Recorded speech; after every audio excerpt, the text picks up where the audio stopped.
Yun, what's up? Panibagong obra, panibagong piyesa na naman. Yan, gagawa na naman tayo ng tattoo black and gray na naman as usual. Walang kamatayang black and gray tayo. Hindi na ba kayo nauumay sa mga pinagsasabi ko about sa black and gray? Ah, anyway, ayan. Sinimulan natin si stencil na naman. Si client, nanggaling pa sa kabilang ibayo. Tumuwid pa ng isla, sumakay pa ng barko, papunta rito. Kaya ayan, ginawa na natin yung piyesa niya. Matagal na 'tong nakapagpa-schedule sa akin. Halos isang buwan din ang pagitan. Kaya excited na yan siya. Yan, kung mapapansin ninyo, wala siya sa tamang pacing kung paano ginagawa ang isang arm. Pero may purpose kasi yan. Bakit niya namin nilagay. Sikreto ko na yun kung bakit ganyan. Bakit lang yan. Sikreto na namin ng client yan. Hindi, joke lang. Meron kasi kaming plano doon sa kabila. And diyan sa part na yan, may tinakpan kami diyan na peklat. Peklat ng nakaraan. Punta na tayo dito sa tattoo. Yan, sinimulan ko sa paggawa ng pattern. 3RL yung ginamit ko dyan para hindi siya masyadong makakreate ng bold line. Kasi kung gumamit ako ng mas makapal na RL, baka may chance na lumabas siya. Hindi na natin mapapalabas as realism yan. Baka magka-problema na pagka gumaling. Alam mo naman sa paligid, maraming mga judges, di ba? Maraming nanonood na magagaling. Kaya kailangan din natin galingan para mapa-impress natin sila, di ba? Malay mo, sila na yung mga gusto mong patattoo next time, di ba? Yung mga nagagalingan nating mga hurado. Alright. So, ayan. Bali, gumamit tayo dyan ng diluted ink. Hindi ako gumagamit ng pure black. Depende na lang yun. Kung yung pure black na pagagamitan ko is talagang ida-dark ko naman siya. Pwede yun. Pero kung hindi ka sigurado, yun. Lahat yan, inano ko yan. Bloodline ko yan para at least ito paano. May pattern na ako. Kahit maburahan ng stencil. So, ayan, pinangkut-kut ko dyan is 9RM tsaka 9RS. Baka malito kayo ha. Pare silang round. Pero yung isa shader, yung isa naman magnum. Kakaiba nila, yung RL, parang binuhaghag mo lang. Yun yung RS. Pag yung magnum naman, siya yung flat, pero curve yung kanyang dulo. Makikita niya dyan sa Google. I-research niyo na lang. Kasi syempre, baka mamaya pag nagturo pa ako, baka sabihin nagagaling-galingan tayo, di ba? So, yan yung mga pinangkut-kut ko dyan. Mas madali kasi maabot yung mga edges pag kayo nang ginamit ko. Hindi ko pepersahin ng 15, kung anong paman. Huwag niyong pepersahin para at least kayo paano. Mag-enjoy kayo doon sa ginagawa ninyo. Huwag niyong minamadali yung pyesa. Gusto niyo agad kumabig eh. Huwag niyo mamadaliin. Ang importante sa tattoo na ginagawa mo, patient lang. Importante kasi dyan, may natututunan ka sa progress na ginagawa mo. Kasi pag wala ka natutunan dyan, wala na, finish na, tulog na lang. Diba? Pag puro kabig, yung iba dito, puro kabig eh. Basta makapagtattoo lang eh. Diba? Pag puro kabig, isipin din natin yung balat ng tinatatuan natin. At the same time, syempre, yung progress ng paggaling natin. Diba? Bakit ba tayo nagtatato? Oo, kumita. Pero syempre, kaya tayo nagtatato para din gumaling. Profesyon na yan pinasok nyo eh. Hindi naman yan libangan eh. Diba? Hindi yan libangan na kailangan kabig lang ng kabig. Pagdating sa dulo niyan, wala na kayo makabig niyan kasi hindi na nilintindi yung paggaling. Hindi na nilintindi yung pag-aaral kung bakit kayo nagtatato. Diba? Samahan nyo ng puso't diwat damdamin para naman yung pag kayo gumaling diba? Pati si Jose Rizal magpatato sa inyo. Diba?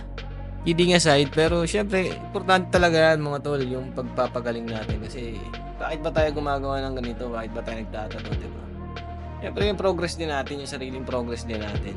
Kasi pag hindi ninyo yan siya in-improve, hindi nyo in-improve yung mga kakulangan ninyo, magiging problema nyo yan sa dulo. Oo, may magpapatato sa inyo ngayon. Bukas, paano na, diba?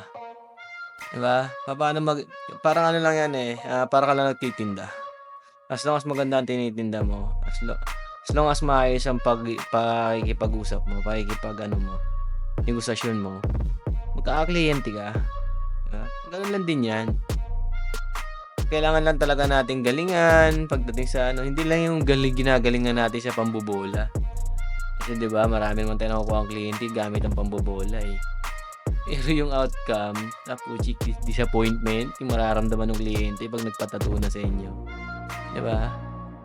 Hindi kasi tayo masyadong natututo or gumagaling kapagka yung tina-tattoo natin is yung copycat, is yung mga ano na, yung mga ready-made na, 'di ba?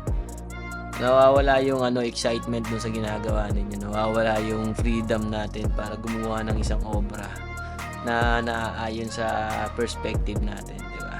Oo, magbibigay si client ng preference, 'di ba? Pero tayo pa rin ang endpoint niyan, eh. Tayo pa rin ang gagawa niyan kung paano natin gagawin yung masterpiece ni client, 'di ba? Kaya kailangan huwag tayong magsasawang mag-aral, pag-aralan natin lahat. Diyan naman talaga nagsisimula yan, eh. Aral, matuto hanggang sa gumaling. 'Di ba? Si Rizal bago yan siya naging matalino, bago niya natutunan yung maraming lengguwahe, 'di ba? Nag-aral ng mabuti yun. Eh, tayo kaya naman tayo gumaling sa buhay kasi pinag-aaralan din natin, eh. Gano'n lang yan, 'di ba? Laban-laban lang. Bakit baka iniisip ninyo kung ano pinagsasabi ko dito, 'di ba? Wala kasi akong maikwento, wala akong mai-share about dito sa piyesa na 'to kasi 'tong piyesa namin na 'to, sige share ko na din. Ano 'to, eh, 3 klase ng picture 'tong pinasa niya sa'kin. Magkakahiwalayan siya, hiwalay ang Anubis. 2 klase ng Anubis yung sinend niya sa'kin, pero type niya yung ulo nung isa, tapos yung isa naman type niya yung katawan. So, pinagsama namin, inedit ko yan sa Procreate. Yan. Tapos, yung sa baba niya, nakahiwalay din na picture yan. Nasa isa pang Anubis yan. So, ang ending yan, sabi niya gusto niya pagsama-samahin yan. Siyempre, pinaliwanag ko naman sa kanya na sige nagigets ko yung gusto mong mangyari. So, hindi ko na siya i-edit. Ipapakita ko sa'yo on the spot kung anong kalalabasan niya. Pero para sa akin, kaya ako naman siya hindi na inedit na isend sa kanya. Kasi, nagandahan din ako dun sa naging imagination ko sa kalalabasan niya. Kaya, medyo kumpiyansa ako ng konti lang. Pag sinabi natin maraming kumpiyansa, baka sabihin natin ang yabang-yabang na natin, eh, di ba? Konti lang. Nag-ano na siya, nag-pursue na ako, sinabi ko sa kanya na, okay, gets ko na yung gusto mong mangyari doon sa tattoo mo. Kita-kits na lang tayo doon sa Si client naman, nagtiwala kaagad, di ba? Siyempre, nakita niya yung mga gawa ko, eh. Pinaglaban ko yung mga gawa ko. Sabi ko, magaganda yung gawa ko, eh. Ikaw na lang bahala magtingin kung pangit o hindi, eh. Pero pag sinabi mo pangit, para sa akin maganda pa rin yun. Ang hirap nga lang dito sa sa area niya, eh, medyo nagkaroon ako ng doubt. Pero nung sinabi naman niya yung mga rason at dahilan kung bakit doon niya gustong ilagay, yun, naintindihan ko na. Di ba? Madali lang tayong kausap, eh. Tagalog naman, eh.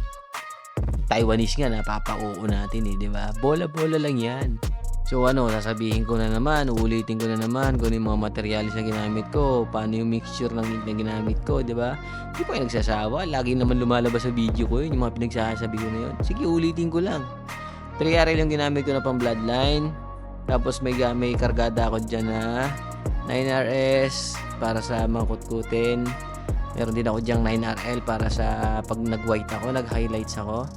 Meron din ako 9M1 para do sa mga kutkutin na gusto ko soft ang dating. Tapos, meron din ako diyang 15RM.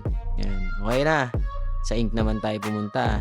Sa ink, hindi ko na kailangan sabihin sa inyo yun. Kasi yung mixture ko dyan sa ink, kahit sabihin ko, hindi nyo rin mauunawaan. Pero ganito ang basic kung paano gumawa ng black ink gray na diluted. Kung meron kayong large ink cup, gaya dyan, large ink cup yung ginamit ko. So, hindi nyo naman makikita sa video kasi hindi ko naman binibidyohan yung mga pinagsasawsawan ko. Kaya ganito na lang. Kung meron kayong large ink cup, ang gamit kong drop doon is 10 drop doon sa una, 6 drop para doon sa pangalawa, and 3 drops doon sa pang-apat. Tapos, doon sa pangatlo, pang-apat. Tapos, doon sa pang-apat na ink cup ko, meron ako doon extra ink cup na paglalagyan ko ng tubig. Tapos syempre meron din ako diyang haluan or sausawan para mawala yung ink doon sa loob ng needle. Kasi hindi naman pa pwede na nagsawsaw ka doon sa dark, bigla kang magsasawsaw doon sa diluted. Mas makapal pa rin yun. Kaya yan yung rason kung bakit hindi ko sinasabi sa inyo. Kasi kahit sabihin ko sa inyo, magawa ninyo yung diluted ink na solution ko, yung pag-apply naman, doon ka naman magkakaproblema. Siyempre, may kanya-kanya tayo kung paano natin ginagawa ang isang pyesa. Kaya, Kahit sabihin ko sa inyo kung ano mixture na ginamit ko dyan, hindi tayo magtutugma. Not unless araw-araw tayo magkasama, nakikita mo kung paano ko tinatrabaho, paano ko ginagawa ang pyesa, adapt mo yan. Pero yun nga, hindi nga tayo magiging magkapareho kasi nga hindi naman tayo magkasama palagi. Gets? So ayan, nagpuputi na ako dyan. Hanggang dito na lang ang aking pag-iingay. Pero bago ang lahat, so sabihin sa inyo na kung gusto nyo magpatato, message lang. Meron akong TikTok account, meron akong Facebook page, meron akong YouTube channel. Pwede nyo akong message kahit saan dyan. Huwag kayong mahihiyang magtanong. Okay? Palagi lang mag-i-inquire pag-usapan ng pyesa, 'di ba? Para at least kahit paano nakikita ninyo yung point of view ko, nakikita ko rin yung point of view nyo. At makukuha ko yung gusto ninyo. May ipipresenta ko rin sa inyo yung kalalabasan ng gusto. 'Di ba? Hindi kasi yan mag-e-end ng ikaw lang ang may gusto. Si client lang ang may gusto. Kailangan mag-end yan na gusto ninyo parehas. Kasi nga, unang-una si artist ang unang nakakaalam kung anong kabuuan ng tattoo na gagawin sa iyo. Ikaw gusto mo lang tong tattoo na to. Pero ang magiging problema mo kapag hindi kayo nagkasundo is if okay ba kay artist na magawa ang ganito, maganda ba ang kalalabasan nito. Di ba? Kaya kailangan parehas ninyo mapagkasunduan. Tapos magtiwala ka lang sa artist mo kung talagang kampante ka na siya ang gagawa ng pyesa mo. Kasi unang-unan, makikita mo naman yan doon sa portfolio niya eh. Okay? So ayan, tama na ang aking kadaldalan. Kita-kits lang tayo sa mga susunod kong video.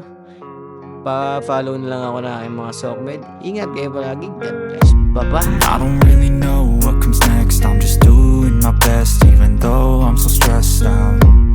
Everything just feels like a test that I fail, so depressed when I can't seem to get out. But something deep inside won't let me quit. I swear that I'm inspired by all this shit. Tell me that I can and I won't. That's what guides me the most. Fuck your lies, I'll do what I want.